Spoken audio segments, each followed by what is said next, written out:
கர்த்தருக்கு ஸ்தோத்திரம். கர்த்தராகிய இயேசு கிறிஸ்துவின் இன்ப நாமத்தில் இனிய வாழ்த்துக்கள். என்னுடைய தியானத்திற்காக ஜெபித்த பொழுது தேவன் தந்த வசனம் ரோமருக்கு எழுதின நிருபம் 12ஆம் அதிகாரம் 2ஆம் வசனம்.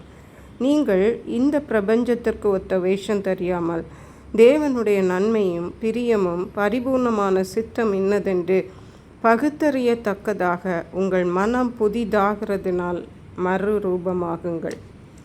நம்முடைய கர்த்தராகிய இயேசு கிறிஸ்து நாம் மனம் புதிதாக வேண்டும் என்று விரும்புகிறார். அவர் ஆராதனைக்குரியவர். அவரை ஆராதிக்கிற நாம் மறுரூபப்படுகிறவர்களாய் காணப்பட வேண்டும். எப்படி என்றால், நம்முடைய மனம் புதிதாகிறதுனால் நாம் மறுரூபமாக வேண்டும். எப்படி மனம் புதிதாக முடியும் என்றால், நாம் இந்த பிரபஞ்சத்திற்கு ஒத்த வேஷம் தெரியாமல் தேவனுடைய நன்மையும் பிரியமும் பரிபூர்ணமான சித்தம் இன்னதென்று பகுத்தறியத்தக்கவர்களாக இருக்க வேண்டும். அப்பொழுதுதான் நம்முடைய மனம் மறுரூபமாகும். அதாவது அது எப்படி சாத்தியமாகும் என்றால், 1ஆம் வசனம் சொல்லுகிறது, அப்படி இருக்க சகோதரரே, நீங்கள் உங்கள் சரீரங்களை பரிசுத்தமும் தேவனுக்கு பிரியமான ஜீவ பலியாக ஒப்பு கொடுக்க வேண்டும் என்று தேவனுடைய இரக்கங்களை முன்னிட்டு உங்களை வேண்டிக் கொள்ளுகிறேன். இதுவே நீங்கள் செய்யத்தக்க புத்தியுள்ள ஆராதனை என்று சொல்லப்பட்டிருக்கு.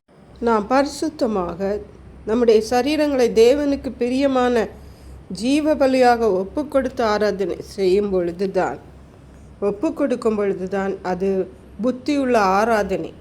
அதே போன்று இந்த பிரபஞ்சத்துக்கு ஒத்த வேஷம் தெரியாமல் தேவனுடைய சித்தம் இன்னதென்று, அவருடைய நன்மையும் பிரியமும் பரிபூர்ணமான சித்தம் இன்னதென்று அறியும் பொழுது, அதை பகுத்தறியும் பொழுது நம்முடைய மனம் புதிதாகிறதுனாலே மறுரூபமாகும். இப்படிப்பட்ட குணங்களை தான் தேவன் நம்மிடத்தில் எதிர்பார்க்கிறார். இப்படிப்பட்டவைகள் தேவனுக்கு பிரியமான புத்தியுள்ள ஆராதனைகள்.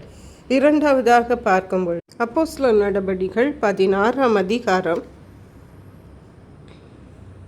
25ஆம் வசனம் முதல் வாசிக்கும் பொழுது, நடுராத்திரியிலே பவுலும் சீலாவும் ஜெபம் பண்ணி தேவனை துதித்து பாடினார்கள். கீழே உள்ள வசனம் சொல்லுகிறது, சடுதியிலே சிறைச்சாலையின் அஸ்திபாரங்கள் அசையும்படியாக பூமி மிகவும் அதிர்ந்து உடனே கதவுகளெல்லாம் திறவுண்டது, எல்லாருடைய கட்டுகளும் கலந்து போயிற்று. இது ஒரு ஆராதனை. தேவனை துதித்து பாடின பொழுது அவர்களுடைய கட்டுகள் அவிழ்க்கப்பட்டது. அதே போன்று நாமும் தேவனை ஆராதிக்கும் பொழுது நம்முடைய கட்டுகளிலிருந்து நாம் விடுதலை பெற வேண்டும். அதுதான் ஆராதனையினால் நம்முடைய வாழ்விலே கிடைக்கிற பலன்.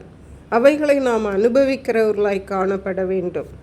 தேவனுக்கு பிரியமான புத்தியுள்ள ஆராதனை மனம் புதிதாகிறதுனாலே மறுரூபமாக்கப்பட்டிருக்கிற அனுபவம் மட்டுமல்ல, கட்டுகளை அவிழ்க்கிற ஆராதனைகளை நாம் தேவனுக்கு செய்கிறவர்களாய் காணப்பட வேண்டும். அதற்கேற்ற கிருபைகளை தேவன் நமக்கு தந்தருளுவாராக. ஜெபிப்போம்.